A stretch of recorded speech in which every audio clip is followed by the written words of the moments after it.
Welcome back, everyone. Well, does anyone recognize this? You may recognize tea that's made from it. This is actually rose hips, correct? Yes, this is wild rose hips, and it grows along the edges of woods. You usually have to have an eye for it because it blends in. The color of this blends in so much with the twigs and things that are also growing along the edge of woods.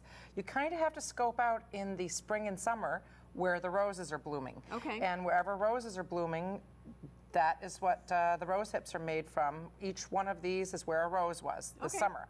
And you have to be very careful. I always say these bite hard because, yes, they have thorns just like all other roses, but they tend to be sharper and hiding a little bit more. Oh, that sounds like fun. Yeah, leather gloves are the way you want to go. Not canvas gloves, leather gloves. Thank you for bringing me one, too. And so you just basically begin by pulling those leaves off. Okay.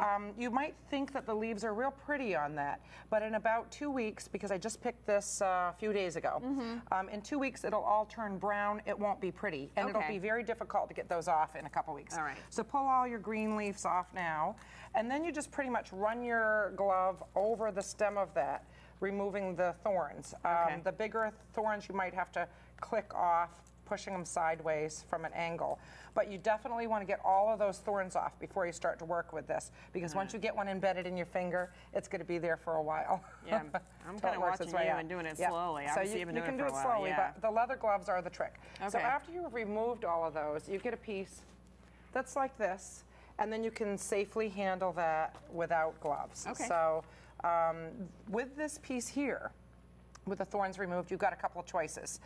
You can fill a bottle. So if you have a little plain bottle, you can clip those off into stems, put a bunch of them together, and then you can just tie it with a bow and hang it like that, or lay it on a counter. People always love to just buy a bunch of this to start getting in the mood for fall decorating. Absolutely. They're real. They'll last about 2 years, maybe 3 years, if you don't put them in sunlight.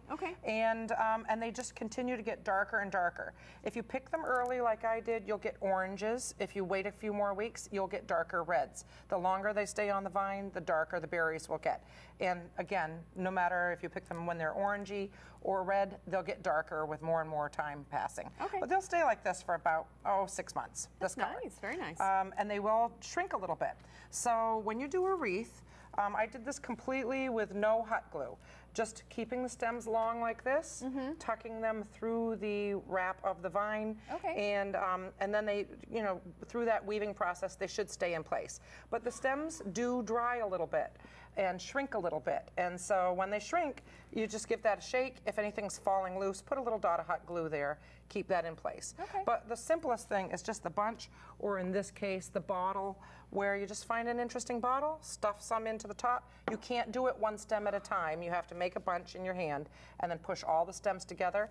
And if your bottle is very plain, then you may want to drop a few berries in the bottom of the bottle before you push your stem in. And then you can finish it off with a little tie of homespun, in a fall color, whatever color you want to bring and make that bunch pop. I wanted to go with something that was going to kind of be the same color as the berries. Easy enough. And these don't fall off very often either. No, I mean, if you put this on a door and somebody's constantly brushing against it after it's completely dry, yeah, you will lose some berries. But put enough in your bunch so that if you do lose a few berries, you won't notice that. Easy enough. And then just real quickly, what's going on at the theater this week? Oh, we have a great, Stesha Kano is doing a CD release party with hors d'oeuvres and free CDs with the admission, and it's going to be a great party for anybody that shows up.